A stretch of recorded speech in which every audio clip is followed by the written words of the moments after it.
अस्सलाम वालेकुम। स्टोरी का नाम मुहाफिज। 22 सदफ सना।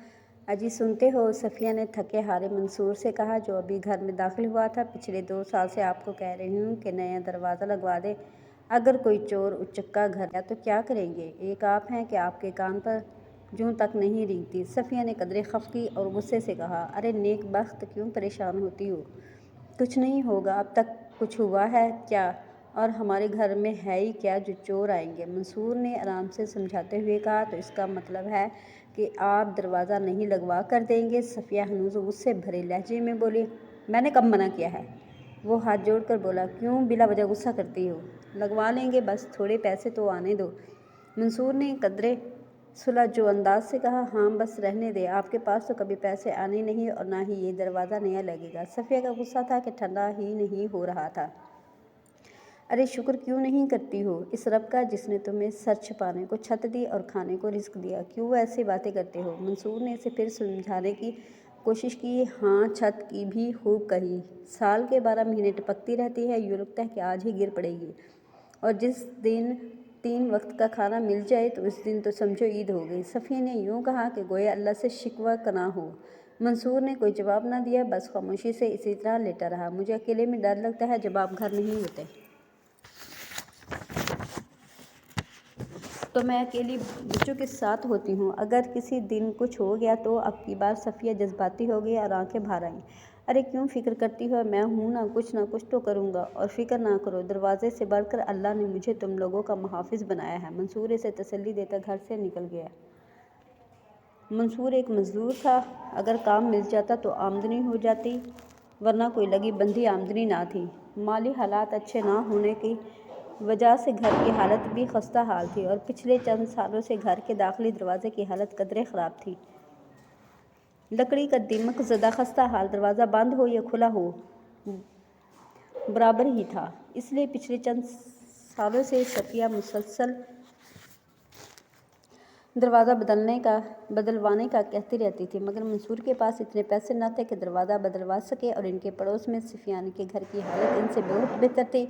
इसलिए सफ़िया को और ज़्यादा कमी महसूस होती थी। अजी सुनो, मैं सोच रही थी कि मैं भी कोई काम ढूंढ लेती हूँ, 4 पैसे ही आ जाए और घर की हालत भी थोड़ी बेहतर हो जाए। कुछ दिन बाद सफ़िया फिर इसी मौजू पर बात कर रही थी। अपनी तरफ से उसने मसले का हल सोचा। अरे कैसी बातें करती हो, और ये बिल्कुल अच्छा नहीं लगेगा कि मेरी बीवी घरों में जाकर काम करे। मैं जितना कमाता हूँ 2 वक्त की रोटी इज्जत से मिल जाती है। मंसूर ने संजीदगी से कहा, सफ़ियान और इसकी बीवी सुगरा दोनों काम करते हैं और इनके घर के हालात बहुत बेहतर है हमसे। सफ़िया ने इसे जताते हुए समझाने की कोशिश की। सफ़ियान को कोई एतराज़ नहीं अपनी बीवी से काम करवाने पर। तो मैं क्या कह सकता हूँ? इस पर मेरा इख्तियार नहीं है, पर तुम पर तो इख्तियार है, और मैं कभी नहीं चाहूँगा कि तुम दूसरों के घरों से काम करो।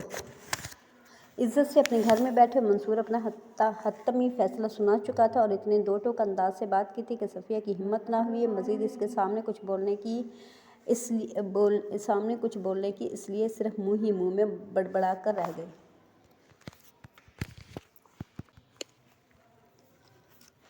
मंसूर काफ़ी अरसे से कोशिश में था कि कुछ पैसे बचाकर घर का दरवाज़ा लगवा सके, लेकिन बढ़ती हुई महंगाई इस कोशिश को नाकाम बना देती थी। 2 दिन पहले इसको एक जगह ठेके पर काम मिल गया था, जिससे इसको अच्छे पैसे मिल गए थे। वो बहुत खुश था।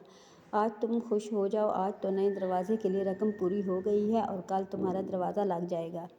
मंसूर ने आकर सफ़िया को खुशखबरी सुनाई और सफ़िया पर तो शादी मर्ग सी कैफियत तारी हो गई।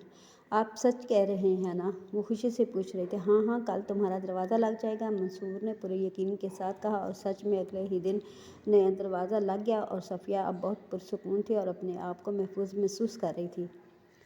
सफ़िया बहन, कहाँ हो? जल्दी आओ। सफ़ियान दाखिली दरवाजे पर खड़ा सफ़िया को आवाज़ दे रहा था और आवाज़ इतनी घबराए हुए लहजे में थी कि सफ़िया इसकी आवाज़ सुनकर बौखलाई हुई बाहर। क्या बात है सफ़ियान भाई, आप ऐसे क्यों आवाज़ें दे रहे हैं? खैरियत तो है? सफ़िया ने घबरा कर पूछा।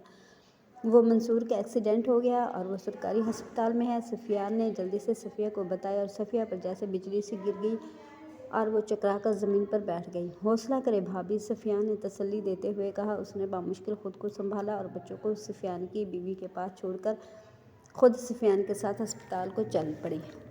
अस्पताल पर पहुंचकर اسے پتہ چلا کہ اس کی تو دنیا ہی اجڑ چکی ہے، اور قسمت کے ستم ظریفی پر روتے دھوتے منصور کی میت کو گھر لے آئی۔